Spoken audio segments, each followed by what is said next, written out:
Eh, yang terhormat Bapak Khairul Umam, Bismillahirrahmanirrahim. Assalamualaikum warahmatullahi wabarakatuh. Waalaikumsalam. Perkenalkan, saya Gagas Baru Ilmi dengan NIM 12180100067. Pada kesempatan kali ini, saya akan mempresentasikan hasil skripsi yang telah saya buat dengan judul penelitian, yaitu pengaruh kunjungan wisatawan dan daya tarik wisata terhadap pertumbuhan ekonomi melalui pendapatan asli daerah Kabupaten Bandung. Lanjut kepada latar belakang dari penelitian ini, yaitu adalah berdasarkan data dari Diskominfo Provinsi Jawa Barat, menyatakan bahwasanya Kabupaten Bandung adalah kabupaten dan kota dengan jumlah potensi objek daya tarik wisata terbanyak di Provinsi Jawa Barat, yaitu berjumlah 313 dengan catatan dari wisata alam, budaya, dan juga wisata buatan. Nah, dengan hal ini dan juga dengan perkembangan pariwisata di Kabupaten Bandung, menjadikan jumlah kunjungan wisatawan yang berkunjung ke Kabupaten Bandung setiap tahunnya terus mengalami peningkatan berdasarkan data dari Dinas Kebudayaan dan Pariwisata Kabupaten Bandung. Kemudian berdasarkan Undang-Undang Nomor 10 Tahun 2009 tentang kepariwisataan, bahwasanya beberapa tujuan dari kepariwisataan antara lain adalah untuk meningkatkan pertumbuhan ekonomi dan juga untuk meningkatkan kesejahteraan masyarakat. Nah, dalam hal ini, pemerintah Kabupaten Bandung mengeluarkan Peraturan Bupati Bandung Nomor 118 Tahun 2022 tentang perubahan rencana strategis Dinas Kebudayaan dan Pariwisata di Kabupaten Bandung pada tahun 2021 hingga tahun 2026. Nah, namun pada faktanya, pada realitanya penelitian mengenai dampak jumlah kunjungan wisatawan dan daya tarik wisata terhadap pertumbuhan ekonomi daerah, khususnya di Kabupaten Bandung, masih terbatas. Nah, oleh karena itu, eksplorasi lebih mendalam diperlukan untuk memahami kontribusi langsung sektor pariwisata dalam mendorong pembangunan ekonomi regional. Nah, oleh karena itu, saya tertarik untuk meneliti dengan judul penelitian ini. Nah, selanjutnya berdasarkan latar belakang tadi yang telah dijelaskan, saya merumuskan beberapa rumusan masalah dan juga tujuan penelitian. Yang pertama, yaitu rumusan masalah pertama yaitu bagaimana pengaruh jumlah kunjungan wisatawan serta daya tarik wisata terhadap PAD di Kabupaten Bandung. Yang kedua yaitu bagaimana pengaruh langsung maupun tidak langsung dari jumlah kunjungan wisatawan dan daya tarik wisata terhadap pertumbuhan ekonomi melalui PAD di Kabupaten Bandung. Dengan tujuan penelitian yaitu untuk mengidentifikasi pengaruh jumlah kunjungan wisatawan dan daya tarik wisata terhadap PAD di Kabupaten Bandung dan untuk mengidentifikasi pengaruh langsung maupun tidak langsung jumlah kunjungan wisatawan dan daya tarik wisata terhadap pertumbuhan ekonomi melalui PAD di Kabupaten Bandung. Nah, kemudian dari penelitian saya ini dapat dilihat dalam set PPT ini kerangka berpikir dari penelitian yang telah saya buat, yaitu bagaimana pengaruh kunjungan wisatawan dan network wisata terhadap pendapatan asli daerah dan juga bagaimana pengaruhnya terhadap pertumbuhan ekonomi secara langsung maupun tidak langsung melalui pendapatan asli daerah. Nah, selanjutnya hipotesis dari penelitian ini yaitu terdapat 7 hipotesis, di mana pada setiap hipotesis itu terdiri dari hipotesis 0 atau H0 dan juga H1 atau hipotesis alternatif. Bisa dilihat dalam slide PPT ini. Nah, selanjutnya dalam penelitian ini juga saya mencantumkan hasil penelitian terdahulu sebagai referensi dan juga sebagai landasan teori, juga sebagai perbandingan dari hasil penelitian yang baru. Dapat dilihat di sini terdapat nama penulis, judul, dan juga hasil yang bervariatif. Kemudian saya juga melakukan analisis bibliometrik menggunakan Viewer untuk mengetahui penelitian-penelitian terdahulu berkaitan dengan variabel kunjungan wisatawan dan juga daya tarik wisata guna mengetahui kebaruan dari penelitian yang saya lakukan. Dapat lihat hasil analisis memperlihatkan bahwasanya penelitian mengenai kunjungan wisatawan dan daya tarik wisata masih jarang dengan disangkut pautkan dengan variabel pendapatan asli daerah dan juga pertumbuhan ekonomi. Oleh karena itu, saya tertarik untuk meneliti dengan topik ini. Nah, selanjutnya di sini ada beberapa kajian teori yang saya gunakan untuk sebagai pisau analisis. Yang pertama yaitu ada administrasi publik, kemudian teori pariwisata, ekonomi, pendapatan asli daerah, dan juga teori multiplier efek Keynesian. Nah, teori multiplier efek ini digunakan sebagai untuk menginterpretasikan hasil dari uji hipotesis maupun dari hasil penelitian. Nah, kemudian dalam metodologi penelitian, metode penelitian yang saya gunakan, pendekatan dan metode yang saya gunakan ialah kuantitatif, kausal atau eksplanatif, yaitu untuk menjelaskan hubungan sebab akibat dari variabel independen kepada variabel dependen. Kemudian jenis dan sumber data, saya juga menggunakan data sekunder deret waktu atau time series yang bersumber dari internal, yaitu Dinas Kebudayaan dan Pariwisata Kabupaten Bandung, dan eksternalnya yaitu dari Badan Pusat Statistik Kabupaten Bandung. Kemudian teknik pengumpulan datanya menggunakan studi kepustakaan dan juga studi dokumentasi. Untuk teknik analisis data, saya menggunakan eh, Partial Least Square Structural Equation Modeling atau PLSM. Nah, PLSM ini adalah metode teknik analisis data yang dapat digunakan apabila data yang kita gunakan tidak terdistribusi normal. Karena PLSM ini masuk ke dalam kelompok statistik non-parametrik. Oleh karena itu, dan juga cocok digunakan untuk model yang bervariasi dan yang minim sampel juga untuk model yang bervariatif. Oleh karena itu, karena pada sebelumnya saya menggunakan teknik analisis jalur, tetapi pada substruktur 2 atau jalur kedua itu tidak memenuhi uji asumsi klasik, maka saya menggunakan metode teknik analisis yaitu PLSM. Nah, untuk PLSM ini terdiri dari analisis uji instrumen. Yang pertama, saya menggunakan uji model struktural atau inner model yang terdiri dari R square, F square, dan juga Q square. Untuk analisa hasil penelitian menggunakan PLSM ini yaitu untuk mengetahui pengaruh langsung dan juga pengaruh tidak langsung dari variabel penelitian. Nah, selanjutnya ini ada operasional variabel. Yang pertama yaitu ada kunjungan wisatawan sebagai X1 dan juga daya tarik wisata sebagai X2 atau sebagai variabel independen. Kemudian pertumbuhan ekonomi Y2 sebagai variabel dependennya dan juga pendapatan asli daerah sebagai Y1 sebagai variabel intervening atau sebagai mediator. Dan juga beserta indikator-indikatornya. Nah, selanjutnya yaitu ada statistik deskriptif dari variabel penelitian. Yang tertuang yang pertama yaitu ada jumlah kunjungan wisatawan yang terdiri dari wisatawan mancanegara dan juga wisatawan domestik. Kemudian jumlah daya tarik wisata yang terdiri dari wisata alam, buatan, dan juga wisata wisata alam, buatan, dan juga wisata apa? Satunya lagi gitu. Kemudian yang selanjutnya ada PDRB harga konstan atas dasar harga konstan sebagai indikator dari pertumbuhan ekonomi dan juga pendapatan asli daerah yang dengan satuan rupiah juga. Nah, secara umum setiap tahunnya pada setiap variabel yaitu mengalami peningkatan jumlah presentasi, tetapi pada tahun 2018 di mana kunjungan wisatawan dan juga pendapatan asli daerah itu tidak mengalami peningkatan presentasi, dan juga pada tahun 2020 di kunjungan wisatawan dan juga pendapatan asli daerah dan juga PDRB atas dasar harga konstan juga tidak mengalami peningkatan presentasi dikarenakan adanya pandemi COVID-19. Ini adalah data sekunder yang digunakan pada variabel penelitian yaitu pada dari mulai tahun 2015 hingga tahun 2023. Nah, selanjutnya yaitu ada uji model struktural. Yang pertama, saya melakukan uji R-square. Uji R-square ini untuk mengetahui seberapa kuat atau seberapa besar variabel dependen dapat dijelaskan oleh variabel independennya. Nah, berdasarkan hasil analisis, yaitu Y1 memiliki nilai R-square yaitu 0,946.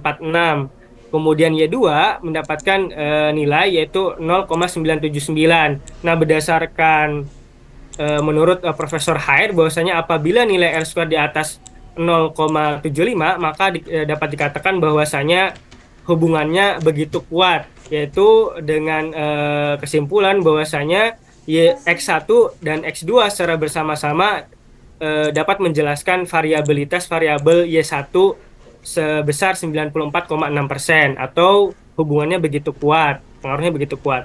Kemudian yang Y2 juga sama, yaitu hubungannya kuat karena dapat disimpulkan bahwasanya X1, X2 dan Y1 dapat menjelaskan variabilitas variabel Y2 sebesar 97,9% atau hubungannya begitu kuat. Kemudian uji Q-square yaitu untuk mengetahui sebagai parameter untuk menghitung seberapa kuat atau seberapa besar eh, suatu model dapat memprediksi data variabel penelitian. Nah, hasil uji Q-square Y1 mendapatkan nilai yaitu 0,865, kemudian Y2 mendapatkan 0,851.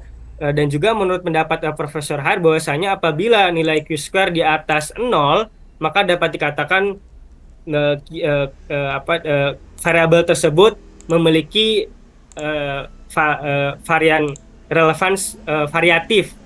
Nah, dan juga memiliki pengaruh yang besar. Nah, kemudian yang selanjutnya ada uji F-square, yaitu uji F-square itu untuk mengetahui penilaian dampak relatif variabel independen terhadap variabel dependen. Untuk X1 terhadap PAD yaitu sebesar 1,851, kemudian terhadap pertumbuhan ekonomi yaitu 1,013. Nah, menurut Profesor Hai juga mengatakan bahwasanya apabila nilai F-square itu di atas 0,35, mengatakan bahwasanya pengaruhnya begitu kuat. Nah, makanya X1 terhadap PAD dan juga pertumbuhan ekonomi dapat dikatakan begitu kuat. Kemudian X2 juga memiliki nilai terhadap PAD itu 0,736 dan juga 0,136. 0,736 ini lebih besar daripada 0,35, maka dapat dikatakan pengaruhnya begitu kuat. Kemudian terhadap pertumbuhan ekonomi karena di bawah 0,35 dan juga di atas 0,02 dan di bawah 0,15 itu dikatakan memiliki pengaruh yang lemah atau kecil. Nah, sedangkan Y1 terhadap pertumbuhan ekonomi yaitu memiliki nilai F-square 4,412 atau bisa dikatakan pengaruhnya yang begitu besar dan juga kuat. Selanjutnya ini adalah analisis hasil penelitian. Di sini dapat dilihat adanya koefisien jalur. Nah, koefisien jalur ini menggambarkan kekuatan serta arah keterkaitan hubungan antar variabel independen dan juga dependen. Secara keseluruhan, secara umum dapat dilihat nilai angka di sini memperlihatkan hubungan yang positif, tetapi terkecuali antara X1 dan juga kepada Y2 yaitu nilainya negatif. Tetapi ini tergantung akan bermakna tergantung kepada uji pengaruh langsung maupun uji pengaruh tidak langsung pada variabel penelitian. Yang pertama, uji pengaruh langsung. Di sini ada hubungan variabel antara X1 dengan Y1 memiliki nilai p-values 0,008. Dikatakan juga menurut Profesor Hai bahwasanya apabila nilai p-values di bawah 0,05 maka dapat dikatakan hubungan tersebut berpengaruh signifikan. Kemudian X2 terhadap Y1 0,099. Ini di atas 0,05 maka hubungannya tidak signifikan. Kemudian X1 terhadap Y2 ini 0,224, pengaruhnya juga tidak signifikan. Kemudian X2 terhadap Y2 itu 0,581, pengaruhnya juga tidak signifikan. Kemudian Y1 terhadap Y2 itu 0,003 atau lebih kecil daripada 0,05. Bisa dikatakan bahwasanya Y1 terhadap Y2 sangat berpengaruh, memiliki pengaruh yang positif dan juga signifikan. Nah, kemudian uji pengaruh tidak langsung melalui variable intervening atau melalui PAD, yaitu X1 melalui PAD terhadap Y2 itu memiliki nilai p-values sebesar 0,110 dan juga X2 melalui Y1 terhadap Y2 memiliki nilai 0,163 atau lebih besar daripada 0,05. Ini dikatakan juga bahwasanya tidak memiliki pengaruh yang signifikan atau PAD tidak menjadi mediator dalam hubungan ini. Nah, selanjutnya dalam pembahasan yang pertama tadi telah dibahas bahwasanya pengaruh kunjungan wisatawan terhadap PAD itu memiliki pengaruh yang signifikan, kemudian hubungannya juga yang begitu kuat, dan juga pengaruh yang begitu besar. Ini sesuai dengan teori yang mendukung tentang penelitian ini, yaitu tentang teori multiplier effect, di mana pengelolaan wisatawan mendorong pertumbuhan sektor terkait pariwisata, yaitu mengenai penginapan, kemudian restoran, dan juga pembelian oleh-oleh maupun tempat penginapan sehingga dapat menimbulkan pada akhirnya dapat meningkatkan pendapatan asli daerah gitu. Ini konsisten dengan penelitian Aliani juga pada tahun 2021 sesuai dengan teori multiplier effect. Yang kedua yaitu pengaruh daya tarik wisata terhadap PAD sesuai dengan hasil analisis statistik yaitu tidak berpengaruh signifikan. Mengapa demikian? Karena pada dasarnya berdasarkan landasan teori yang digunakan tanpa dukungan pengelolaan yang baik, layanan yang berkualitas dan juga promosi yang efektif dan juga optimalisasi infrastruktur dan fasilitas diperlukan agar dampaknya terhadap PAD lebih signifikan. Nah, hasil ini konsisten juga dengan Sari dan Dewi pada tahun 2004, tetapi berbeda dengan Santi dan Nasih. Jadi memang diperlukannya pengelolaan yang baik, layanan berkualitas, dan promosi yang efektif agar pada akhirnya daya tarik wisata ini dapat meningkatkan konsumsi barang dan jasa pada pariwisata gitu.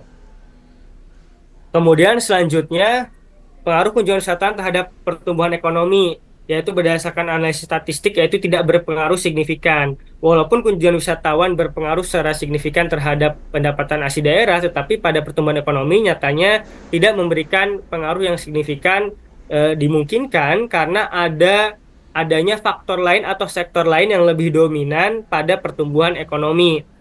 Karena pada dasarnya dampak pariwisata terhadap ekonomi itu bergantung pada investasi dan pengeluaran sektor lain. Nah, hasil ini konsisten dengan Sugiarto dan kawan-kawan pada tahun 2023, tetapi berbeda dengan Putra dan juga kawan-kawan pada tahun 2021.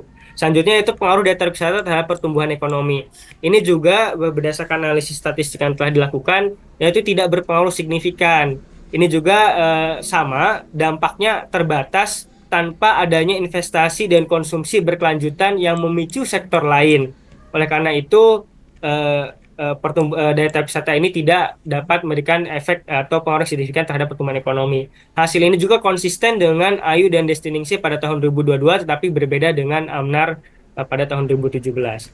Nah, selanjutnya yaitu pengaruh PAD terhadap pertumbuhan ekonomi sesuai dengan hasil analisis yaitu memiliki pengaruh yang signifikan, kemudian juga hubungan yang begitu kuat dan juga pengaruhnya yang sangat besar. Nah, mengapa demikian? Karena dengan PAD yang lebih tinggi, pemerintah dapat berinvestasi dalam infrastruktur dan layanan publik, menciptakan siklus pertumbuhan ekonomi yang berkelanjutan. Nah, pada akhirnya akan menciptakan siklus pertumbuhan ekonomi yang berkelanjutan. Nah, hasil ini sejalan dengan teori multiplier effect dan juga penelitian Mulyani et al. Pada tahun 2021.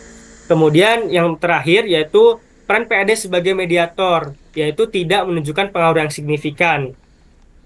Nah, balik lagi bahwasanya pengelolaan sektor pariwisata yang kurang optimal seperti infrastruktur dan layanan dapat membatasi efek ekonomi yang lebih luas. Hasil ini sejalan juga dengan multiplier effect yang menekankan pentingnya pengelolaan efektif agar sektor pariwisata dapat memberikan dampak ekonomi berantai. Jadi, peran PAD sebagai mediator itu tidak menunjukkan efek yang signifikan pada kunjungan wisatawan terhadap pertumbuhan ekonomi maupun daya tarik wisata terhadap pertumbuhan ekonomi. Nah, kesimpulannya tadi secara pengaruh langsung kunjungan wisatawan terhadap PAD itu berpengaruh signifikan, daya tarik wisata juga tidak berpengaruh signifikan. Kunjungan wisatawan dapat dilihat dalam slide inilah tadi yang telah dijelaskan. Kemudian saran bagi pemerintah Kabupaten Bandung dan juga khususnya pada Dinas Kebudayaan dan Pariwisata bahwasanya diperlukannya pengelolaan secara holistik untuk pengelolaan seperti penguatan terkait kualitas layanan, kemudian infrastruktur maupun fasilitas lainnya untuk mendukung terjadinya efek multiplier pada sektor pariwisata terhadap ekonomi. Kemudian juga peningkatan infrastruktur seperti transportasi, kemudian aksesibilitas kepada objek wisata dan lain hal sebagainya agar wisatawan mengeluarkan uangnya dan pada akhirnya akan meningkatkan pendapatan di sektor-sektor yang lain. Kemudian juga kolaborasi sektoral itu dibutuhkan dikhususkan pada Dinas Kebudayaan dan Pariwisata juga untuk berkolaborasi dengan para pedagang, kemudian para industri kreatif dan hal sebagainya agar meningkatkan efek ekonomi yang sangat luas atau berkepanjangan. Yang terakhir yaitu pelibatan masyarakat. Di sini ditujukan agar masyarakat ikut terjun langsung dalam pengelolaan objek wisata dan dampaknya akan terasa langsung kepada masyarakat yang pada akhirnya akan menciptakan efek multiplier yang luas dan juga meningkatkan pertumbuhan ekonomi. Mungkin sekian dari saya pemaparan materi dari hasil penelitian yang telah saya lakukan. Sekian, terima kasih. Wassalamualaikum warahmatullahi wabarakatuh. Oke, terima kasih Kang Gagas. Ada beberapa hal yang jadi permasalahan sebetulnya. eh ini kan kaitannya dengan pendapatan asli daerah dulu deh ya. Kita ngomongin masalah pendapatan asli daerah. Pendapatan asli daerah yang memang berhubungan dengan wisata itu apakah all semua atau hanya pajak dan retribusi tertentu, sehingga maksudnya pada saat ngomongin tentang data wisata, apakah memang PAD-nya itu total semua pendapatan yang dimasukkan ke dalam perhitungan ya, tabulasi, atau salah satu saja gitu? Seperti apa? Baik Pak, terima kasih. Jadi memang efek pariwisata ini dalam landasan teori multiplier effect memang dikhususkan pada pajak seperti retribusi pajak, pajak hotel dan juga retribusi, tetapi juga pada perhitungannya akan berdampak pada sektor-sektor yang lain. Nah, oleh karena itu, mengapa saya mencantumkan secara keseluruhan? Karena multiplier effect ini nantinya tidak hanya terbatas pada pajak maupun retribusi saja, tapi ada kepada sektor-sektor yang lainnya seperti belanja, kemudian kepada apa namanya hasil-hasil lain yang sah gitu untuk menjadi pendapatan asli daerah. Karena berdasarkan landasan teori seperti itu, dampaknya cukup luas gitu untuk nantinya kepada pertumbuhan ekonomi. Oke, berarti kan pertumbuhan ekonomi ini dimensinya apa aja? Pada pertumbuhan ekonomi ini saya menggunakan indikator dan juga data pada PDRB atas dasar harga harga konstan, Pak. Pertimbangannya apa? Pertimbangannya karena menurut di sini menurut Adi Sasmita bahwasanya pertumbuhan ekonomi itu dapat diukur melalui peningkatan produk domestik regional bruto tapi atas dasar harga konstan. Makanya saya menggunakan data ini atau pertumbuhan ekonomi ini yang berupa rupiah tadi di sini. Nah, untuk sebagai data dari variabel penelitian. Oke, sebelumnya kenapa kok masalahnya apa sih sebetulnya dari dimensi variabel yang ada? Kan ini variabelnya Nah, tentang kunjungan ya, sama ya pertumbuhan betul. ekonomi. Nah, jadi memang pada dasarnya berdasarkan Undang-Undang Nomor 10 Tahun 2009 tentang kepariwisataan, bahwasanya kepariwisataan itu beberapa tujuannya adalah untuk meningkatkan pertumbuhan ekonomi dan juga untuk meningkatkan kesejahteraan masyarakat. Nah, tapi pada realitanya penelitian mengenai yang membahas mengenai dampak dari tadi jumlah kunjungan wisatawan dan juga daya tarik wisata terhadap pertumbuhan ekonomi regional, khususnya di Kabupaten Bandung itu masih sangat terbatas atau bahkan belum ada penelitiannya. Nah, kan tadi kalau misalkan merujuk kepada undang-undang tersebut, bahwasanya setiap kebijakan yang ada dalam pemerintahan tentang kepariwisataan itu harus dengan tujuan tadi untuk meningkatkan pertumbuhan ekonomi dan juga untuk meningkatkan kesejahteraan masyarakat. Dan pertumbuhan ekonomi tersebut dan kesejahteraan masyarakat tersebut dapat dilihat dari indikatornya itu PDRB atas dasar harga, harga konstan maupun melalui pendapatan asli daerah. Interpretasi PAD itu interpretasi dari hasil apa namanya konsumsi pengeluaran wisatawan maupun investasi di daya tarik wisata. Oke, ini datanya berarti pakai data berapa tahun? 9 tahun, Pak. Oke, 9 tahun. Oke, kenapa 9 tahun? Karena sebelumnya saya telah melakukan eh, apa namanya karena berlatar belakang sebelumnya saya melakukan PKL itu di Dinas Kebudayaan dan Pariwisata. Nah, ketika saya mencari data berkaitan tentang kunjungan wisatawan, itu hanya terbatas pada ada pada tahun 2015. Sebelum pada tahun 2015 itu laporan akhirnya sudah tidak ada gitu, Pak. Makanya saya menggunakan data dari tahun 2015, begitu juga tentang jumlah daya tarik wisata, PDRB maupun pendapatan asli daerahnya. Nah, karena seperti itu, karena data yang tersedia pada di instansi internal itu terbatas hanya pada tahun 2015. Paling paling terakhir yang tersedia. Dengan data tersebut reliable nggak untuk diuji atau valid nggak untuk diuji? Nah, karena saya juga menggunakan apa istilahnya triangulasi ini ya Pak, triangulasi sumber data. Karena saya juga mengecek untuk PDRB dan juga PAD-nya, saya juga mengecek tidak hanya sebatas di BPS, tetapi juga mengecek pada eh, website Kemenq dan memang sumber datanya sama gitu. Begitu juga dengan apa kunjungan wisatawan dan juga data wisata. Sebelumnya sudah dikonfirmasi langsung oleh pihak Dinas Kebudayaan dan Pariwisata sebelum saya izin untuk mengolah data tersebut. Dan juga reliabelnya sebetulnya pada sebelumnya metode penelitian saya itu menggunakan analisis jalur perkembangan dari regresi linear berganda. Tetapi pada substruktur kedua atau jalur kedua yaitu tidak memenuhi uji asumsi klasik.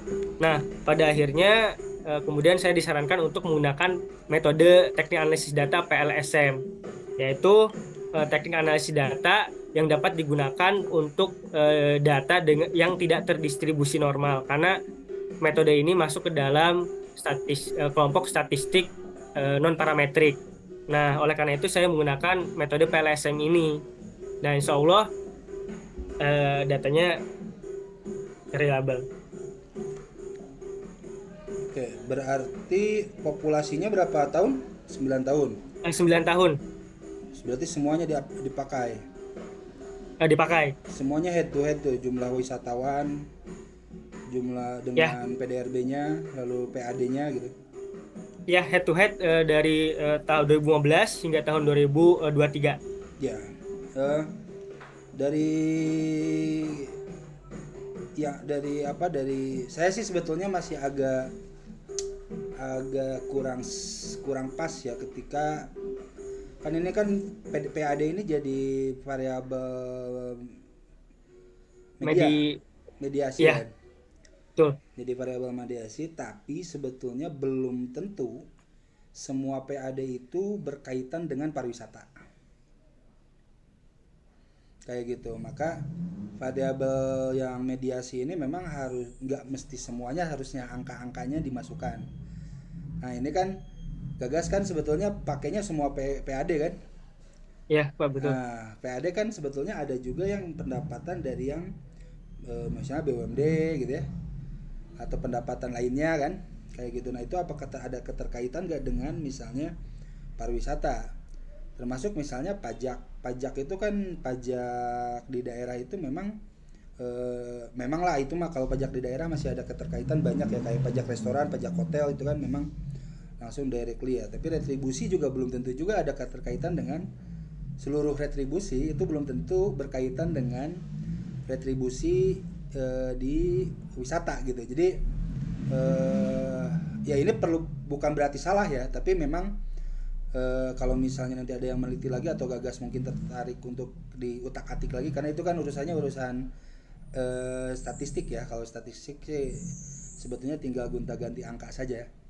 Nah, di pajak itu kan di data yang dipunya udah ter-breakdown belum? Dari pajak hotel berapa, pajak restoran berapa? Ada nggak data itu? Eh, untuk data sendiri yang eh, dilampirkan di dokumen skripsi itu memang data Global ya?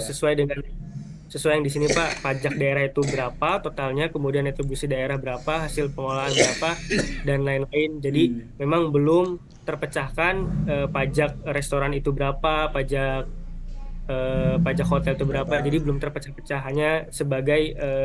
hanya terdiri dari macam-macam pajaknya saja ini. Pajak, Hmm. retribusi, hasil pengolahan, dan lain-lain gitu. Ya, jadi masih Besar, general ya, masih general. masih Nah, ini general. sebetulnya karena kan tadi hasil kesimpulannya kebanyakan tidak berpengaruh, Iya, betul. bahkan tidak berpengaruh signifikan dan lain-lain lah. Hipotesisnya jadi terbantah semua kan sebetulnya kan. Ya, Kalau saya curiganya, ini kecurigaan penelitian saja ya. Curiganya ya ini karena memang memasukkannya global gitu, gelondongan gitu, ngerti gak? Padahal kan untuk misalnya pajak yang terkait dengan wisata atau pendapatan asli daerah yang terkait wisata itu belum tentu semuanya terpengaruhi. Kalau dalam konteks ekonomi itu juga kayak model PDRB ya misalnya, apakah misalnya PDRB saja, PDRB atas harga dasar gitu ya, atau misalnya ekonominya apa gitu. Nah ini apakah misalnya ya masih banyak ini oke lah kalau misalnya ekonominya ngabung ambil PDRB lah masih masih agak oke ya. Hanya yang di pajaknya kemungkinan besar sih itu ya, kemungkinan besar karena terlalu globalnya. Karena nggak semua, belum lagi misalnya ke depan kalau misalnya mau dilanjutkan penelitiannya di S2 atau misalnya di apa gitu ya. amin. Di atau misalnya penelitian lain mungkin yang mau melanjutkan penelitian eh, bahkan pajak pajak asli daerah itu dibuat per area karena tidak semua ya tidak semua wilayah Kabupaten Bandung itu terjamah oleh wisata gitu, gitu ya. Nah, itu kan berarti kan harus disamakan dengan misalnya apa namanya tuh desain atau perencanaan wilayah tata kotanya. Ya, wilayah tata kotanya. Jadi, oh di sini misalnya wilayahnya memang wilayah wisata, wajar misalnya pajaknya gede. Di sini mah ada bukan wisata tuh industri kan. Nggak ada hubungannya dengan pajak wisata gitu kan. Kayak gitu. Targetnya kan ke PPH kan itu mah kan kayak gitu atau PPN kan kayak gitu. Nah, itu kemungkinan ada miss di sana pada saat wajar kalau misalnya tadi hasilnya itu banyak kan nggak signifikan karena global gitu. Nah, ya, kayak gitu. Terus SMPLS juga oke sih udah. Nah, dari sekian dimensi, dari berapa dimensi berarti yang diuji? X. Eh, X-nya berapa dimensi? Variabel X-nya berapa dimensi? Variable X ya, Hmm. ini Pak. Nah, kan variabel X-nya kan ada domestik mancanegara. Ya, Daya tariknya berarti alam alam, budaya, budaya. dan juga bu. Oke, dari sekian dimensi ya, dari sekian indikator itu mana yang paling besar? Yang berpengaruh Ya, terhadap ekonomi dengan mediasinya PAD. dan media CPAD yang berpengaruh paling besar ya Pak, tergantung di hasil uji F-score ini Pak. Jadi yang paling tinggi expertnya berapa? Siapa? X berapa? Eh, Terhadap ini melalui mediator Pak, Ah, itu sebentar Pak. Eh,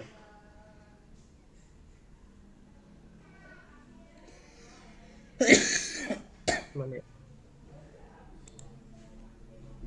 Ini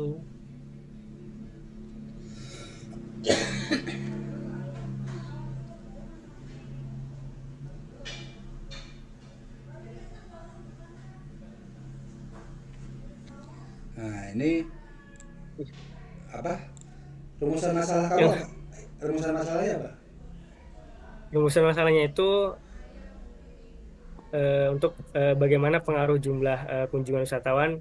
Jadi pengaruh jumlah kunjungan wisatawan dan daya tarik wisata itu Ini terhadap pendapatan asli daerah. ini yang besok uji Kemudian pas juga, saya loh. iya Pak, Yang besok yang uji pas saya ya. Ini sudah pasti rumusan ini salah nih kalau pas saya. Karena pas saya tuh bagaimana tuh pasti kualitatif. Nah, ini warning ya. Saya udah warning dari malam ini. Jadi kalau bagaimana itu kualitatif sebenarnya. Ya meskipun ada yang bilang itu bisa kualitatif atau tapi beberapa dosen kebanyakan ini kan lebih ke kualitatif. Pengaruh jumlah kunjungan berarti X1 terhadap eh, X1 dan juga X2 terhadap Y1. pengaruh X1 dan X2 terhadap Y1. Satu, Yang kedua, pengaruh yaitu pengaruh langsung. Jadi secara langsung X1 dan X2 itu terhadap Y2 atau terhadap pertumbuhan ekonomi. oke. Ini agak ribet ya pertanyaannya ya. Nah, dari yang nomor satu coba. Jawabannya gimana? Jawaban simpelnya Yang gimana? nomor satu itu kalau berdasarkan analisis statistik, hasil analisis statistik bahwasanya jumlah kunjungan wisatawan terhadap PAD itu memiliki pengaruh yang signifikan. Ini temuan ini tuh sesuai gitu dengan memang dengan teori yang digunakan. Karena teori di sini menyebutkan bahwasanya setiap pengeluaran pada suatu ekonomi akan memberikan peningkatan pendapatan pada sektor-sektor yang lain. Dalam konteks ini tuh kunjungan wisatawan itu memberi Oke. setiap pengeluaran wisatawan Nah, ya dari X1 itu kan ada dua indikator tuh. ya Apa? wisatawan mancanegara dan domestik. Kayak dari wisatawan mancanegara dan domestik mana yang paling berpengaruh terhadap Y? Nah, Eh, itu nah itu harusnya keluar kan? Nah, terus masuk misalnya yang X2 ya. Yang ya betul. X2 itu ada berapa indikator? Ada tiga kan? Ada tiga Pak. Ada alam, ada budaya kah? Tadi Ada buatan. buatan. Nah, dari tiga itu mana yang paling berpengaruh? eh eh, karena penelitian saya itu meneliti secara general, Nah, jadi itu tidak meneliti per indikator, Pak. nah itu deh. Ini nanti kamu siap-siap kalau mudah-mudahan tidak ditanya sih.